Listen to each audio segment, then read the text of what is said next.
Welcome, Mandla. Today we are talking about understanding your explosive value. What does Conquer Your Mountain say about our value? Welcome to Amanda. Yeah, value is really about recognizing and harnessing strengths and potential. And week 47 says you might be trapped in a situation that is holding you back from reaching your full potential. It might feel as if you have been held back for far too long. Today or tomorrow would be that day when you take the first step in that direction of victory. How can someone recognize when their sense of personal value is holding them back from reaching their full potential? They need to understand what are the self-limiting beliefs that have brought them to a stage where they don't feel worthy, that they don't feel like they have enough to present in whatever situation that they're facing. And the way to pick it up is you realize that there's things that you need to do in your personal or professional life that you're not able to start or able to finish because you keep saying to yourself, perhaps this is not for me. This goal is too big. There's no way I can do this. So if you find that your internal mental narrative has many words that include I can't or I won't be able to, and all those negative words, then that's a strong sign that your personal value is not where it should be. Are there any steps that you would recommend for someone who feels trapped in a situation that limits their growth? Yeah, certainly, Amanda. You need to understand what it is that's trapping you. What is that belief? And that belief will normally be phrased in a manner that says, I'm not able to dash, dash, dash, complete the sentence, or I will never be able to dash, dash, dash. So the steps that you need to do is to, first of all, unpack what is this belief? Is this belief really true of me? And if I believe it's true, what is the evidence that says it's true that I'm not able to do this? What is the effect of this belief on my life? And is there a way that I can get rid of this belief if, after asking the questions I mentioned earlier, you find that you've got a wrong belief about yourself? It's really about saying, what is the wrong belief that I have about me? And just unpacking why it is that you have that belief. So you talked about taking the first step toward victory. What does that look like for you? Victory for me looks like taking full control. We know about being the CEO of an organization, but I'd like to introduce a concept called becoming CEO of yourself, a CEO of your personal enterprise. That's So, cute. yeah, so if you run any enterprise, you manage it based on what assets does this enterprise have, what can it achieve, how does it make revenue. And if you apply that to your personal life, it's looking at yourself to say, what are my assets? And those assets, I'm not referring to physical assets like what vehicle do you have, or what type of house do you have, because those assets are not a sign of your personal worth. I think they're more a sign of what you have.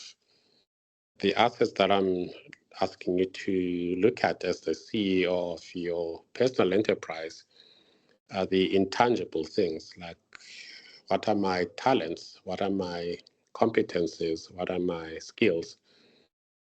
And when you look at those assets, that will give you a strong sense that you actually have a long list of things that you've got going for you. You've got a long list of assets that you're able to bring forward towards that first step toward victory.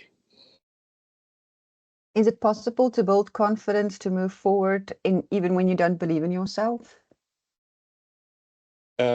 It is. It's not easy, but it comes with swapping your negative beliefs for positive beliefs. And Amanda, you've always said to me that when you repeat negative things in your brain, eventually thinks that those negative things are true. So I think the first step towards building confidence is to swap out those negative beliefs and also understand where there's any confirmation bias. So confirmation bias could be people around you or situations around you that keep reminding you that you don't have a high value to offer. So you need to come out of those situations or those settings, because that will also help you to build a confidence by taking away the negatives. It's like a ship. You know, when a ship is out at sea, its anchor is in a certain place. What I'm asking you to do is to pull up your anchor and move to another sea where you'll be more confident that your particular ship can sail well. Would you say that self-worth plays a role in overcoming setbacks or barriers to success? Yeah, self-worth is the X factor. The X factor is really that factor that in your life will give you more resilience and perseverance in situations. And I call it the X factor because if you remember maths from high school days, you always had this thing about find X, 1, 2X times whatever gives you a certain value. So X is always a multiplier. And in my view, your self-worth is a multiplier in terms of overcoming setbacks or barriers. But if you don't have self-worth, instead of a multiplier, you've got a factor that will divide your capabilities. So instead of the X factor, you've got a division factor, and none of us want that. Division just makes things smaller. How can business leaders tap into their true value to empower themselves and their teams? As a business leader, I think it's important to find out what your personal strengths are,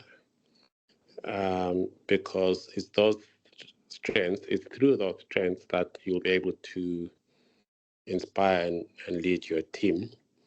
And you'll not, I didn't say find your weaknesses. All of us have weaknesses, so it's no use dwelling on your weaknesses, because if none of us had weaknesses, we wouldn't need each other. Yeah, so as a business leader, find what those strengths are and lean more into them. Was there a time in your own life when recognizing your own value helped you make a breakthrough?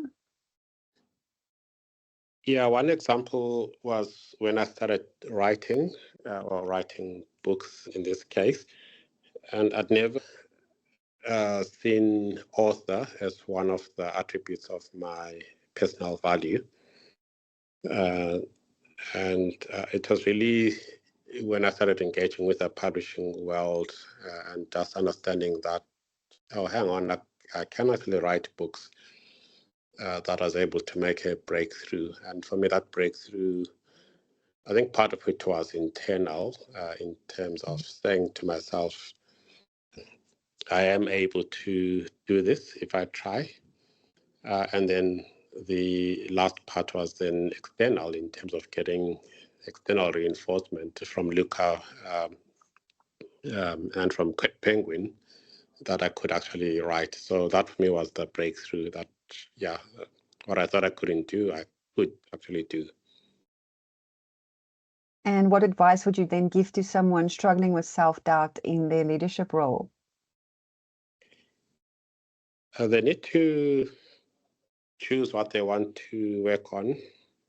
Are they going to choose to work on their strengths? And I think that's a great area to start. Or are they going to choose on working on their weaknesses? And my view is, unless if your weaknesses are really debilitating, rather focus on the things that you are good at, because those are the things that have a closer link to your personal value. And what strategies help maintain a sense of self-worth during challenging times? Because in those times, it's usually very difficult for us to remain standing firm in our own self-worth. Yeah, two strategies that work for me are gratitude and having an abundance mindset. Gratitude is really being thankful for the things that I am able to do instead of dwelling on the things that I can't do. And then the abundance mindset is realizing that I've got many assets that I can lean on in terms of my creativity, in terms of the support structures around me, in terms of the opportunities that I'm still able to create. And how can leaders then inspire their own teams to reach their potential by recognizing their own worth? Do you have any tips for us on that? Yeah, a leader is a model in many respects, and not a model as in a glamour magazine, but really a model from the perspective of being someone that people look up to. And I think when the leader is open and transparent around how they've reached their potential, and how they've achieved their self-worth, that's what allows people to follow that leader and understand how they can do the same. And the reason why I say that is often when you are young in an organization, you come across leaders that have already made it. And it's not often that they share the story of how they got there. So you assume that they were always just there. So it's really being open and transparent. Thank you, Dr. Mandla, and thank you for joining us. My name is Amanda de Witt, and I am the Senior Editor at Luca, the faith and inspiration imprint of Penguin Random House South Africa. And I'm Mandla Moyo, the author of an inspirational book called Conquer Your Mountains, as well as a science fiction book called The Fallen Angel.